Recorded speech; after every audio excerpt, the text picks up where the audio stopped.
Didn't take very long. It says 68, 77. It's probably taking longer than normal because I have a lot of windows open right now.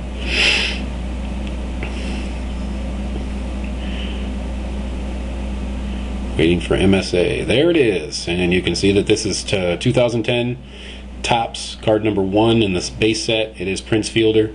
That line right across the center there is my website address, and I use that as my watermark to copyright my photographs as well. So if somebody wants to take my photographs, go ahead. You got to take my email or my website address with you. You could try to Photoshop that out of there if you want, but it's not really worth the hassle. It'd be better just to scan your own card or take the card and leave the address on there. That's why I put it there. That's why photographers copyright their photos. If you don't like your picture, you selected the wrong one, you can always hit this trash can right here, or you can hit remove all pictures if it's the only one there, and then just hit add pictures again and go through that process all over. Here's the description.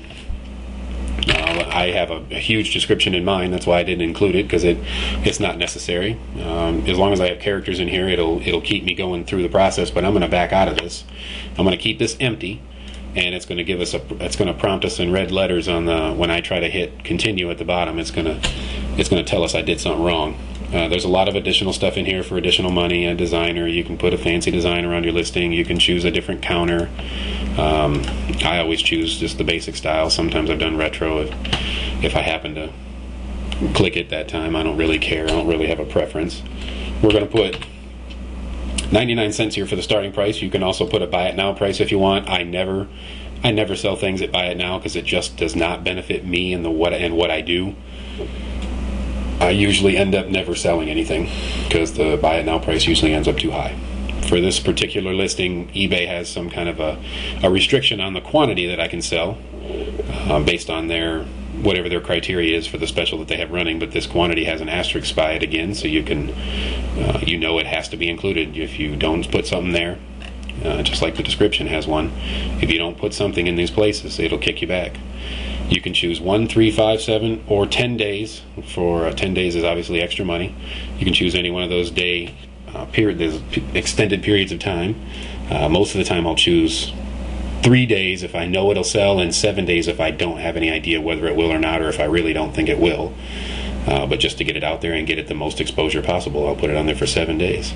Specifically because not everybody gets on eBay every day. Some people may just get on Tuesdays if they're off that day, and they won't be on until next Tuesday. So if I post something on Wednesday, I'll do it for 7 days, so the people that are off on Tuesday will get to see it. And they'll get to see it close to its end, too. Here's where if you don't check PayPal, you're in trouble. I'd highly recommend checking PayPal. You have to have I do believe you have to have some kind of an electronic payment method for eBay now. Whether it has to be PayPal or not, I don't know. But because I don't have another one selected, I have to have PayPal, or it won't let my listing go through. This is the shipping section here, where you can set up how much you want to charge for shipping. Because I sell cards, and you saw me put 99 cents in. That's usually enough for a simple base common card. That's usually enough to get reimbursed for the card cost and for the shipping, and you probably end up breaking even, really. You can select this. This is a drop-down menu. I always pick flat versus calculated freight or no shipping local pickup. And then you can select from this menu here that shows you the different options just to have something up there. I always pick first class mail because that's what I use. I trust it. I have my free shipping box marked. You see, if I unmark it, it opens this up, and I can type in any amount. But if I type in free shipping, it changes the bag to 0 and clears the bag out. Free shipping is what I like for the particular setup that I have here for myself. It works very well for me. You can also select local pickup, or if you do have a shipping price, you can apply a combined shipping discount automatically instead of having to do it manually like we used to have to do years ago. I have different levels here. Some of them are old from when I did sell Hot Wheels, but I usually just keep them in there for the monetary level, and I select whichever one depending on what item it is. I don't need that, obviously, because I have free shipping. You want to select your handling time here. Don't forget about that, because people want to know how long you're going to hold it and how long they have to wait. International shipping here, section for international shipping for people that are outside of the country. You can choose to offer this service to everyone worldwide, which is what I do, or you can do it to the U.S. and then select some of these random areas. I always select worldwide. I have the whole time I've been on eBay. I've shipped worldwide ever since I learned how. Right here is where you would limit it if you wanted to. And I don't ever select a service here because I have in my description that I want people to contact me with their country location or what country they're in, and I will figure up their postage for them, whatever additional amount to add to that free shipping level that has already been accounted for. You can exclude certain locations, so you can select worldwide and then exclude something if you don't want to hassle with selecting everything but one thing.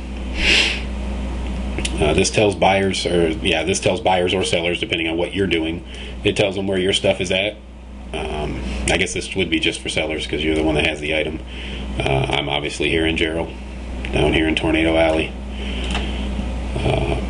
I'm actually centered here, pretty well centered in at least the center of the country, side to side, from east to west. So if somebody from California orders something, or somebody from New York orders it, I should say Washington State and then New York, I can send it in the same amount of times because I'm somewhat centrally located. And it would be the same distance to the north of the country as well, to North Dakota or Wisconsin. They would all take about the same shipping time. These are just details that you guys can take your time to go through. It has a help option here. You can take these, you can add or remove some of these options. I obviously have all this stuff preset.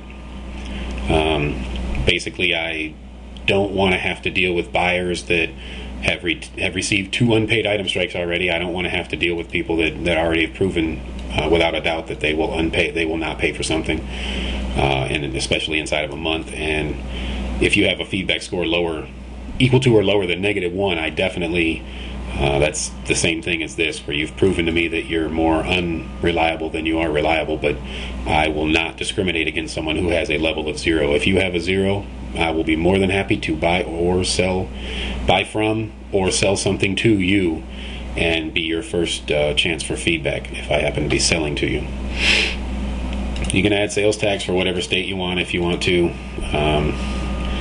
I don't choose to do sales tax because this is still considered a hobby level. I barely make any profit from what I do here on eBay, so the government doesn't consider it taxable, and my eBay stuff isn't registered as a legal business, so I'm not charged sales tax by Texas, so I don't have to pay sales tax. I don't know what the accuracy is to that, but that's what I've been told by several legal representatives, is that what I do doesn't qualify yet, but if I grow it enough, it will, and I will have to start charging tax. Your return policy, you see this has an asterisk next to it. You don't have to have a return policy, but you do have to select what they have here. If I were to change this, it would tell me this and that, or to select no returns accepted. But you have to select something here in this section, and I've added a bunch of different little details here for people. You can also type in some extra instructions that weren't available in the preset options that they gave you.